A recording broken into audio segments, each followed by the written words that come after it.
व्यक्ति से जो दिन भर नमाज पढ़े और गुनाहों से बचे और रात में जाकर शैतान के बहकावे में आके, अब गुनाह लिखा नहीं करोगे ये करे, यूं बोल दिया करो शैतान के बहकावे में आके गुनाह करे, पूरा लिखा हुआ होता है ये करे, मुंह से वाज़ावा निकल जाता है ये अल्फाज, तो लोग कहेंगे अच्छा ये भी होता है रात के टाइम पे। बहुत से लोगों का कहेंगे ये तुम्हें पता ही नहीं था। तो इसके लिए क्या हुक्म है? तौबा है भाई, और क्या है। ये नहीं कि नमाज रोजे छोड़ दे, तौबा करे, तौबा। ये जो आम तौर पे नौजवानों में आजकल आम तौर पे गुनाह है ना, हैंड प्रैक्टिस का गुनाह, तौबा करो फिर हो जाए, फिर तौबा करो, फिर हो जाए, फिर तौबा करो। और छोड़ने के लिए क्या करो? अपने लिए सज़ा मुतय्यन करो। अपने ऊपर कसम ना खाओ कि अगर मुझसे ये हुआ तो मुझ पर लाजिम है। ये नज़र मन्नतें और कसमें बहुत मसला बन जाती हैं। पक्का आज़म करो जब मुझसे ये गुनाह होगा मैं इतने पैसे सदका करूँगा या मैं इतने रोज़े रखूँगा। ये बहुत अहम बात है, इसको सुने। इससे फ़ायदा क्या होगा? अच्छा, शैतान पता है क्या करता है? आपसे ये गुनाह हुआ, आपने अगले दिन रोज़ा रखा सज़ा के तौर पे, या कोई सदका कर दिया।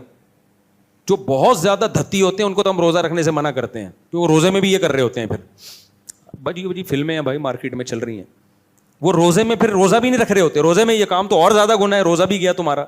उनको हम कहते हैं सदका करो पैसे। तो जब वो पैसे सदका करते हैं तो फिर उनसे गुनाह होता है। तो शैतान पता है क्या करता है? सदका करने से कोई फ़ायदा नहीं हुआ, ना ना ना ना ना, ये तुम्हारी भूल है, फ़ायदा हुआ है, एकदम नहीं होगा।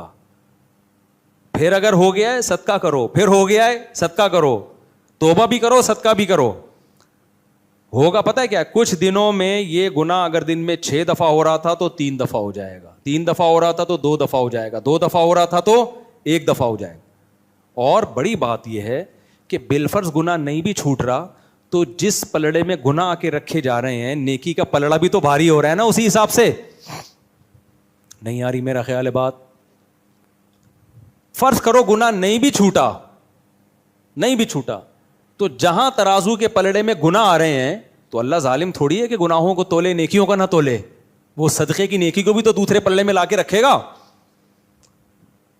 और ये मैं गारंटी से कहता हूं, जो शख्स अपने लिए सजा मुतय्यन करेगा और उस सजा की पाबंदी करेगा, ड्रामे नहीं करेगा कि यार चूंकि इस सजा देने के बाद भी गुनाह छूट तो रहा नहीं है, क्या फायदा है ऐसी सजा का, तो नहीं दो सजा अपने आप को। ना ना ना ना, गुनाह 100 दफा हो 100 दफा सजा दो।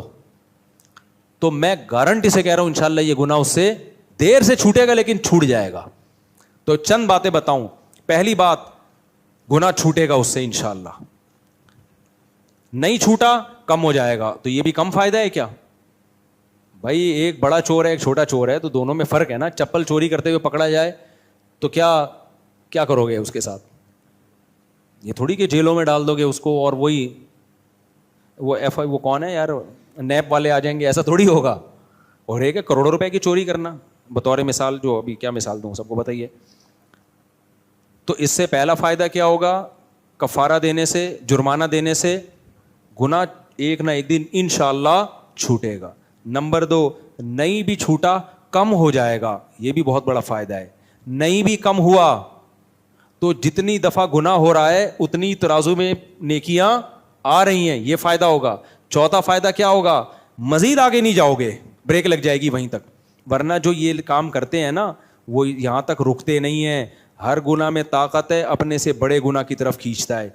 जो लोग चरस पीते हैं थोड़े दिनों में छुट्टे भी वही लगाते हैं हीरोइन के, डायरेक्ट हीरोइन पे नहीं आ जाता इंसान। तो ये जो हैंड प्रैक्टिस करने वाले लोग हैं, आहिस्ता आहिस्ता ज़िना की तरफ भी कौन जाता है? यही लोग बढ़ते हैं, यही ज़िना की तरफ जाते हैं, लड़कियों से दोस्तियां। तो ये ब्रेक लग जाएगी इस सज़ा की वजह से, वहीं स्टॉप हो जाएगा, इससे आगे नहीं जाएगा। तो इसलिए ये काम किया करो। अगर कोई गुनाह हो जाता है ना, तौबा करो, रोको अपने आप को, शादी करो, सबसे पहली बात तो ये, और सदका किया करो या रोज़ा रखा करो। रोज़ा वो रखे जो बहुत ज़्यादा लत नहीं हो गई है, जिसको बहुत ज़्यादा लत हो गई है ना, जिस